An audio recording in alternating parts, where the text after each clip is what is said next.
Last year, in September, I visited Dadaab refugee settlement, which is at the border to Somalia, where lots of people from Somalia are fleeing to.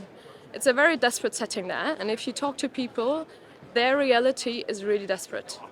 What they told me is they, in the first place, had to flee because of a combination of the ongoing conflicts in Somalia, but also because of climate change. We are seeing an ongoing drought in Somalia, which has undermined their livelihoods. They lost their agricultural assets, they lost their livestock, and they just didn't have any more opportunities to adapt or to stay, while they are also impacted by the ongoing insecurity. So they fled because they were scared for their lives. They took their kids. I spoke to a woman who was over 80 years old and was walking towards Dadaab for more than 20 days with her grandchild with her hand, which is just devastating to see. Now they're living in this reality where there's very limited support, very limited adaptation. So she was telling me about the living conditions, living in a tent made of plastic sheeting when there's temperatures of over 40 degrees in the day and it's getting super cold in the night.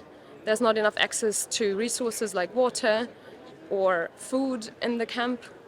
And her child couldn't, or her grandchild couldn't go to school because the walking distance was too long and because they had to collect firewood or they had to collect water during the day.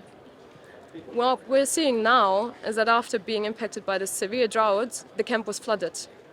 So after already being exposed to extreme heat, to dry conditions, now a lot of people in the camp have lost their shelter and have lost their limited assets because of the flood and had to flee again. So with this reality in mind, at this COP, what we really have to do is listen to these people. We can't just look away. We have to make them front and center in all sorts of decision making because they have contributed the least to the climate crisis. They are not the ones that are producing emissions, but they are the ones that have the least assets to cope with its consequences already now and increasingly so in the future. So let's listen to them. Let's support them in implementing their solutions because they're not only passive victims, they are also agents of change. And we have to support them in making this change. We need to make sure that finance is reaching refugee-led organizations. So organizations that are targeting the issues because they are placed in these contexts and they have the knowledge to know best how to implement solutions. How this could look like is, for example, investing in climate-resilient shelter. In a lot of refugee settlements, shelter is just really inadequate to deal with climate-related hazards. Not only in Dadaab, but also in other settings like in Mozambique, where we're seeing recurring cyclones destroying infrastructure in camp settings.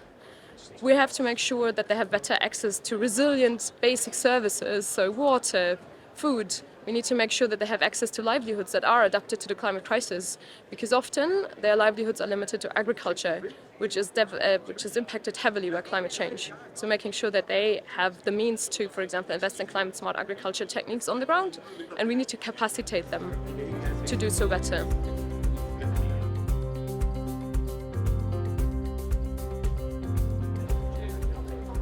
So we need more global solidarity because in the end we're all humans. Climate change is impacting all of us, but it's not impacting us equally. So I really urge everybody to take action in their own lives.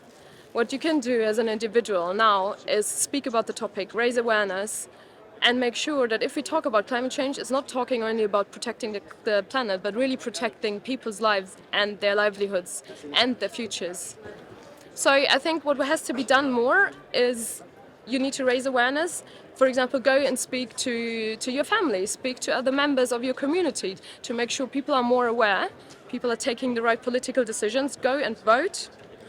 And at the same time, also mitigate your own emissions to not contribute more to the climate crisis, but also making sure that wherever you have influence on financing decisions, political decisions, that we have more inclusion. So for me personally, I'm really passionate about the topic. I don't think it receives enough attention globally. So working on these issues can be very depressing because the numbers are big, the scale is big, and what we're seeing is that it's only going to get worse over the next years. So I personally want to do everything I can to contribute to raise awareness, to make people aware, but also to just make sure that people are heard themselves. So that's why I'm participating in the COP, to talk to refugees, to be here with refugees and elevate their voices, but also making sure that people understand that the science is clear. We just need to act upon it.